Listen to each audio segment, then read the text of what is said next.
Hello everyone, it's the second video related to general intelligence in my channel. Today is promised a bit of a history. Let's start from anthropology. Anthropologists will tell you that bones change first, then skull size increases. And this fact is amazing by itself and give you some insight on what's going on inside of our brain. So people first get some tools like stones and then they start exploring it. And just then brain adopts and mass increases. Probably you remember the moment when you first get access to the internet. It was wow moment. Probably you felt at this moment almost unlimited power, and internet is just a very good example. Because you get access to many information and you obviously need to digest it. You may feel such kind of excitement a couple of times in your life, and it's not only about internet. In ancient time, probably such kind of things were stones or, for example, fire exploration. Another fact, we are not the only species that are intelligent. Everyone knows stories about Neanderthals, and Neanderthals were exceptional species because they were different than us, but they were competing with Homo sapiens. And archaeologists find stone pictures, so they probably had some art.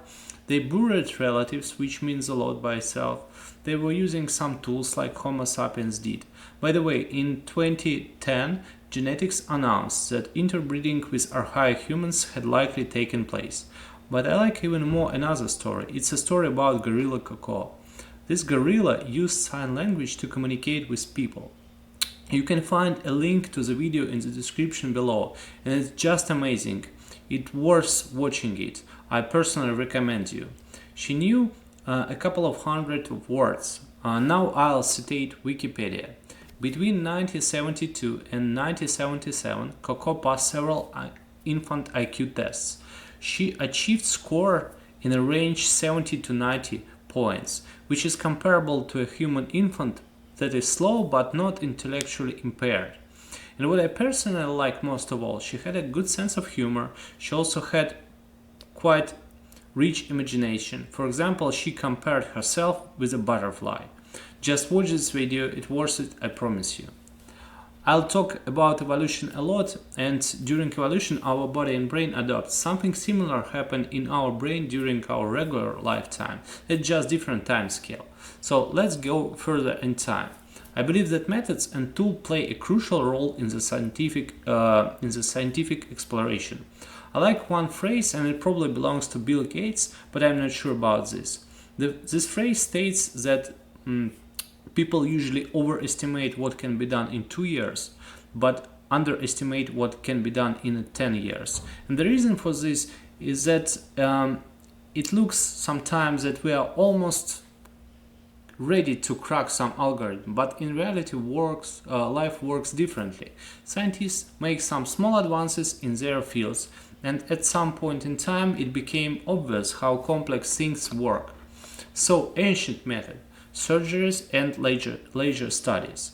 You can just dissect brain and figure out what's going on, or you may study some lasers after patient death. We still use very same methods nowadays. Nothing changed from ancient times. You may be surprised, but ancient surgeries had very good understanding of functional and structural organization of the brain.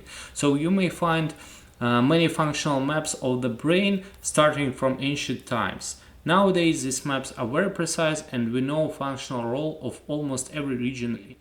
Another set of methods include electrical and magnetical and optical methods. The role of electricity in nerves was first observed in dissected frogs by Luigi Galvani in the second half of the 18th century. So you need someone who will build fundamental laws of electrical and magnetical forces. You need someone who will create tools to measure, for example, current, voltage and resistance. And you need someone who will literally put electrode inside the brain and see what's happened. So studies of the brain became more sophisticated after the invention of the microscope and the development of the staining procedure by Camillo Golgi during the late 1890s. So he used a special kind of salt to highlight structures of single neurons. Later, Santiago Ramon y Cajal, which is well known as a godfather of the neuroscience, used these techniques, which led to the formation of the neuron doctrine. that's the hypothesis that the main functional unit of the brain is a neuron. He is famous mainly because of his pictures, which were very precise. And even nowadays, they are still actual. He very precisely described different kinds of neurons in the brain tissue and described layered structure of the brain. Neuroscientists still use his conventions with some small changes. Golgi and Ramon y Cajal shared the Nobel Prize in Physiology and Medicine in 1906 for their extensive observation, descriptions, and categorizations of neurons throughout the brain. It worth mention famous Hubel and Wiesel experiments. They were experimenting with the visual perception. Their goal was to understand neurons' receptive fields and the patterns of activation. Their experiments are just amazing and gave a lot of inspiration for modern AI techniques and visual models. Also, their experiments lead to the concept of cortical columns, which I'll describe later. Let's talk a bit about modern methods and tools.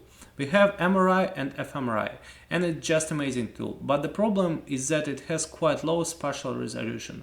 For almost everyone know what MRI is, but not everyone understands what functional MRI is, and I'll give you just very quick example. For example, you can let's say show the picture to the left eye and record the brain activities. Then you may repeat the very same experiment closing left eye, and then you can get a diff of two images or videos if you wish, and this way you can see which areas of the brain has projections from the left eye or from the right eye. And what you will see, it's like a grid, which makes sense, but it's scientific method.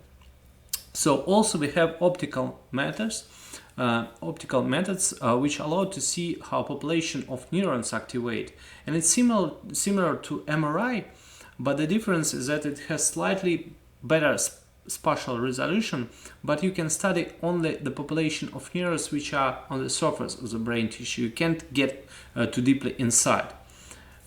So other optical methods allow you to see individual neurons or even the connection between neurons, which is very high resolution. But the problem is that if you zoom in too strongly, you lose the whole picture. If you zoom out too much, you lose details. Just remember, the brain has around 100 billion neurons, and each neuron has around 10k connections, so it's a significant number. So it's very hard to study these. So now let's turn to the history of artificial intelligence. It's hard to formalize what intelligence is, and if someone will invent intelligent agent in the near future, we can test whether it's intelligent or no using procedure suggested by Alan Turing. It's called Turing test. Put the agent behind the wall and start talking to him. If after some time you can't say for sure whether it's human or not, then we can state that the agent behind the wall is intelligent. Very simple procedure. So the history of artificial intelligence. The first thing you should know that there were different periods. It's very important. So there was so-called winters, which is usually associated with a shrink in funding, no new practical applications, and a lot of criticism, versus golden ages. The first ideas about artificial intelligence arises in the late 1930s, when it was already known that human brain is a network which consists of neurons which produce electrical activity in turn. But official date of birth of AI is probably well-known Dartmouth conference, which happened in 1956. The proposal for the conference included this assertion: every aspect of learning or any other feature of intelligence can be so precisely described that a machine can be made to simulate it. It's a very bold statement. So let's discuss briefly main branches in AI. One branch which was very extensively explored is the reasoning as a search, and nowadays it's probably almost abandoned for the well-known reasons, but it worth studying it. Many programming languages was invented during exploration of this branch. For example, the programming language which was used to prove some mathematical theorems. A lot of functional programming languages which are very popular nowadays, uncertain logic and all this stuff. And reasoning as a search is like combining some primitive statements which you can call axioms and trying to prove or find some contradiction in a complex statement, like trying to find the path between these leaves and like a final goal. Another branch, which is very popular nowadays, is so-called connectionism, which was inspired by neuroscience and biology mainly. It's all about creating network-like structure and trying to make them work. The most famous model, the first most famous model, is a perceptron model. It's essentially the first model of artificial neuron. So after golden ages, when the first programs which play checkers were invented, a perceptron model which was so promising was presented to the world. Many programming languages were developed. Brilliant mathematical theorems were proven. After all these events, the first winter came, and it was mainly caused by the criticism of the perceptron model. There was a famous book written by Minsky and Papert in 1969 called Perceptrons, and they very precisely pointed to the limitations and the problems of the perceptron model. And this book literally shut down connectionism for almost 10 years. Fortunately, there was still people who continued to work in this area. Then we had a second boom, which is mainly associated with a so-called knowledge revolution, and the main driver was expert system. At that point, scientists realized that data is very crucial to learning. What is an expert system? You have some large data set and some algorithm that uses data. For example, it can be some simple form of questionnaire, and it's widely used in medicine to diagnose some health problem. Probably you know this kind of expert system. When you get some questions, you answer and you fall to the branches which lead to your final diagnosis. And at these times, connectionism was revived as well. In 1982, physicist John Hopfield was able to prove that a special form of neural network, now called a Hopfield net, could learn and process information in a completely new way. Essentially, it can store memories. Around the same time, Geoffrey Hinton and David Rumelhart popularized a method for training neural networks called backpropagation, also known as a reverse mode of automatic differentiation. And it's just an amazing event because all modern successes of deep neural nets based on this algorithm. Then again came another winter, and only after probably 1993 we can say that AI started to perform as it intended to do initially, beating world chess champions. For example, IBM supercomputer called Deep Blue won a match against Garry Kasparov in 1997. Also, algorithms now solve problems which was never solved before. For example, in 2011, Alex Krzyzewski presented deep neural net which beat almost all at that time modern algorithms with a significant margin. This deep neural net was able to recognize the pictures. And it's, essentially the things that we use nowadays with all these assistants like Alexa or Siri, for example. But it's about speech recognition, but the ideas are very similar. Probably you heard about DeepMind's story, and DeepMind is a company which used deep neural nets to learn how to play video games just by pixels, which is just insane. And what was the main drivers for all these successes? So mainly it was because the increase in computational power of the computers.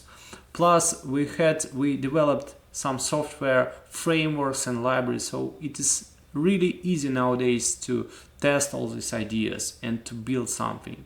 And research itself was mature enough to start giving some practical results. You may be surprised, but all these methods like deep neural nets, even architecture of the deep neural nets, was well known in a quite ago.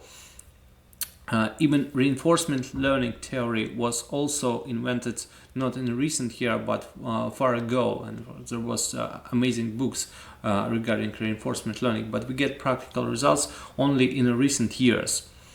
Right now I have a feeling like we are approaching new winter period because I don't see any significant or just completely different results in recent years. So let's stop for now. I hope you get some brief overview of the history.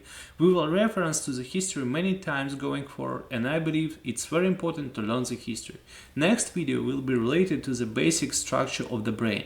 I'll try to present you a very general picture of how brain works, and it will be the first video when we will dig into some high-level details. See you soon. Have a nice rest of your day. Bye bye.